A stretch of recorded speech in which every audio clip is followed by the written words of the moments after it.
Welcome back to my channel. Oke guys, kembali lagi di channel HP Bae di tahun awal 2023. BTW aku belum upload video baru dari akhir 2022 kemarin, dan sekarang aku akan coba sharing sedikit untuk ala-ala curhat ya, curhat HP. Aku pakai Oppo A57 ini. Siapa tahu kalian di situ lagi ada ketertarikan dengan HP ini buat dibeli gitu atau gimana. Sekarang harga baru di 2,4 juta. BTW buat kalian yang mau beli HP bekas konten, semuanya aku jual di online shop aku sendiri.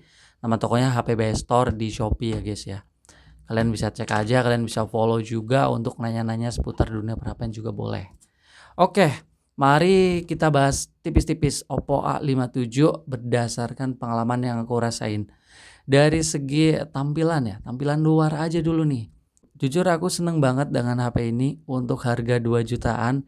Desainnya memang berasa berkelas gitu, karena ini Oppo sendiri menamakan Oppo Glow Design gitu. Jadi kalau diperhatikan deket banget, ini kayak ada sedikit titik-titik kayak apa ya, butiran-butiran gitu yang kayak mutiara mengkilap-mengkilap gitu. Tuh.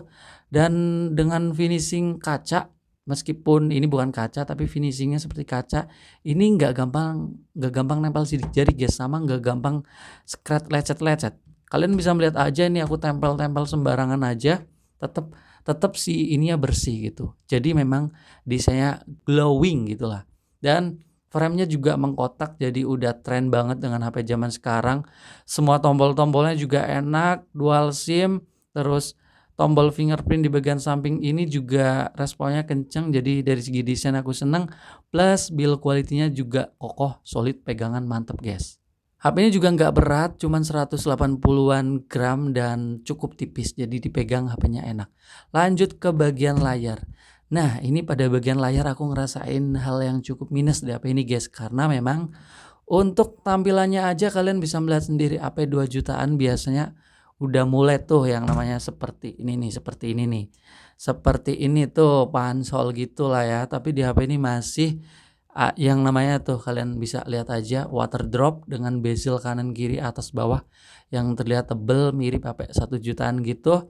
Terus layarnya juga ini belum punya refresh rate tinggi, jadi masih 60 Hz aja. Ditambah lagi resolusinya cuma 720p. Jadi memang cukup kerasa agak rada burik guys, jujur nih. Layarnya kurang tajam sih kalau menurut aku, dan itu cukup kerasa sih untuk HP harga 2 jutaan. Biasanya layarnya udah full HD gitulah minimal ya. Terus refresh rate udah mulai pada tinggi di 90 atau 120 Hz gitu. Di HP ini belum punya kayak gitu. Jadi dari segi layar ini cukup kerasa kurangnya, tapi ada sedikit hal baik di bagian layar, yaitu brightness-nya termasuk terang. Tapi PR-nya gitu sih, ketajamannya aja kayak kurang gitu. Selanjutnya pada bagian performa. Nah, ini pada bagian performa juga HP ini kerasa cukup minus juga, cukup kerasa kurang guys. Karena memang untuk HP yang harganya di 2 juta lebih ya, tapi chipsetnya masih pakai MediaTek Helio G35, dan itu kerasa banget ya, dimana chipset itu adalah chipset yang dipakai di HP 1 jutaan kayak tahun lalu Redmi 9C 1,5 pakai chipset itu. Ini 2 jutaan pakai chipset itu, meskipun RAM-nya 4, tetap aja kerasa guys buat multitasking kayak kurang gesit gitu. Dan paling kerasanya itu waktu dipakai buat main game. Itu kerasa banget. Kayak game Mobile Legend aja di HP ini sebenarnya bisa jalan, cuman kayak kurang lancar, kadang gampang kayak patah-patah gitu. Terus kayak ngeframe. Untuk push rank yang cukup mode kompetitif serius kayak bener-bener main, ini HP-nya kurang nyaman sih berdasarkan pengalaman yang aku coba. Terus buat main PUBG ini juga settingan grafisnya mentok di balance aja sama frame rate di medium, jadi cukup kerasa burik. Tapi untuk ngejalanin game PUBG-nya cukup lancar sih sebenarnya. Cuman ya memang untuk HP harga segini ini performanya termasuk cukup lemah guys. Paling untuk kebutuhan standar kayak sosial media, chatting-chatting itu standar, ini HP ini nggak masalah. Tapi kalau buat main game kerasa banget. Di brand lain jauh lebih baik karena rata-rata udah pakai G85, terus G96, G95 gitulah.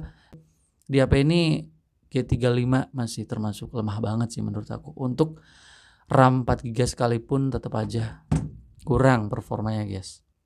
Nah selanjutnya pada bagian speaker. Nah ini hal yang cukup aku seneng di HP ini guys. Speakernya sudah stereo ya. Ini juga punya fitur yang namanya ultra linear gitu. Jadi waktu kita nyalain volume, ningkatin volume yang 100% biasanya pada HP umumnya, kalau kurang keras di HP ini bisa ditekenin sampai 200% tuh. 200%, dan ini aku rasain berguna banget waktu dipakai di outdoor gitu, di pinggir jalan ataupun di tempat yang agak bising gitu, dan kualitasnya juga bagus guys. Speaker bawah sama speaker atas termasuk cukup sama suaranya gitu, meskipun tetap aja masih keras yang bawah, tapi untuk speaker ini benar-benar bagus banget buat dengerin suara, nonton podcast, main game, pokoknya mantep aja gitulah.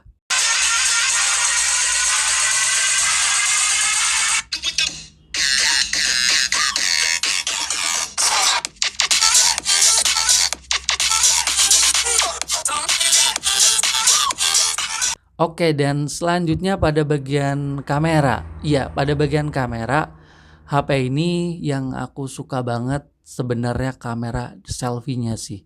Kamera selfie-nya meskipun ini 8 megapiksel, aku udah coba cepret-cepret, aku seneng nih. Memang HP Oppo ini HP ciwi-ciwi banget karena memang foto selfie-nya termasuk bagus, guys.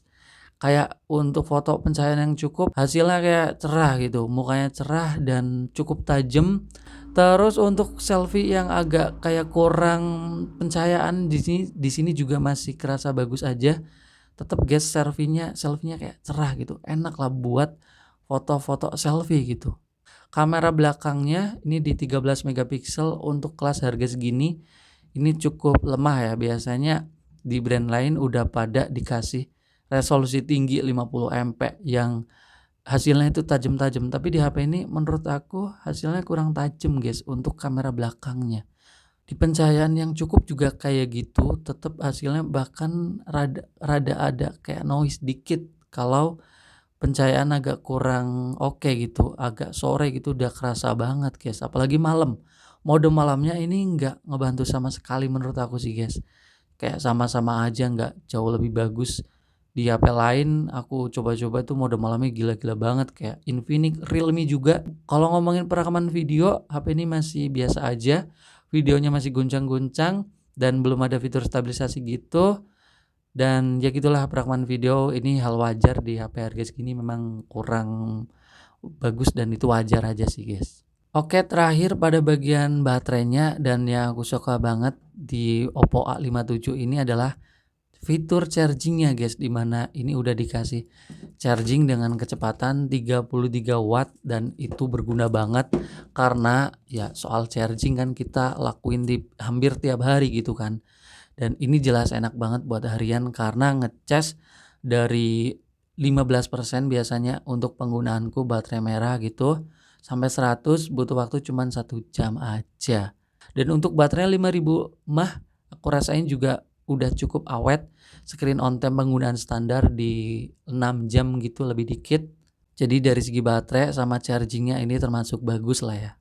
Oke guys, jadi begitulah sharing kali ini untuk sedikit curhat ngomongin Oppo A57.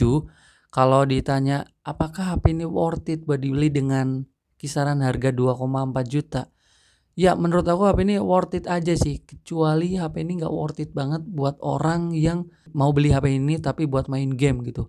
Lebih baik di skip aja karena performanya memang kurang oke, sama kualitas layarnya yang menurut aku ini kurang banget sih, mirip-mirip dengan HP 1 jutaan bahkan, karena masih 720p aja.